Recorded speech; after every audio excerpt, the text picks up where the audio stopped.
Le prophète Muhammad, que la paix et les bénédictions de Dieu soient sur lui, est reconnu pour ses exemples remarquables d'entraide et de solidarité. En tant que dernier des prophètes de l'islam, il a montré au monde l'importance de prendre soin les uns des autres et d'être solidaires, en particulier envers les plus vulnérables de la société. L'une des caractéristiques les plus louables du prophète Muhammad était son grand souci pour les pauvres et les nécessiteux. Il a enseigné à ses partisans l'importance de partager ce qu'ils avaient avec ceux qui étaient dans le besoin. Il a dit, le croyant qui accomplit le culte d'adoration, de la prière, du jeûne, de la charité, sans entretenir des liens de parenté, ni aider le faible, ne fait que venir en aide à une prostituée enceinte. Cela souligne l'importance de l'entraide et de la solidarité dans la pratique de la foi.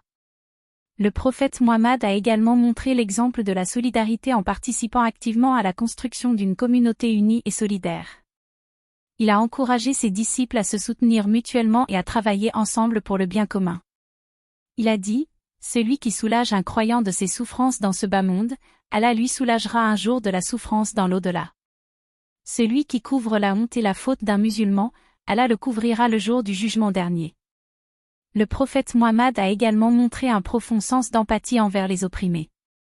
Il a défendu les droits des opprimés et a lutté pour la justice sociale. Il a dit, « Ne soyez pas injustes avec les esclaves et serviteurs, car ils sont vos frères. Donnez-leur de la nourriture de ce que vous mangez vous-même et habillez-les comme vous-même êtes habillés.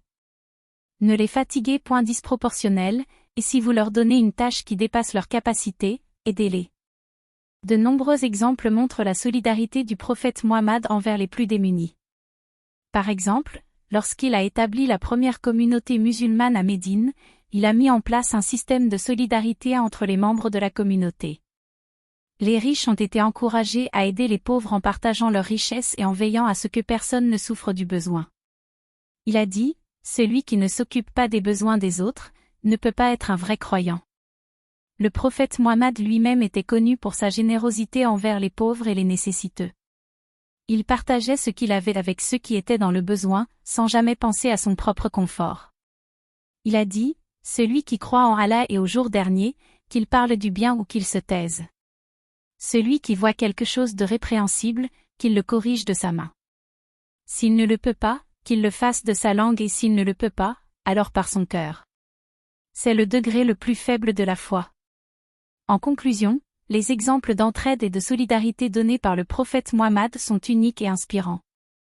Il a montré au monde la véritable signification de l'empathie, de la générosité et du soutien mutuel.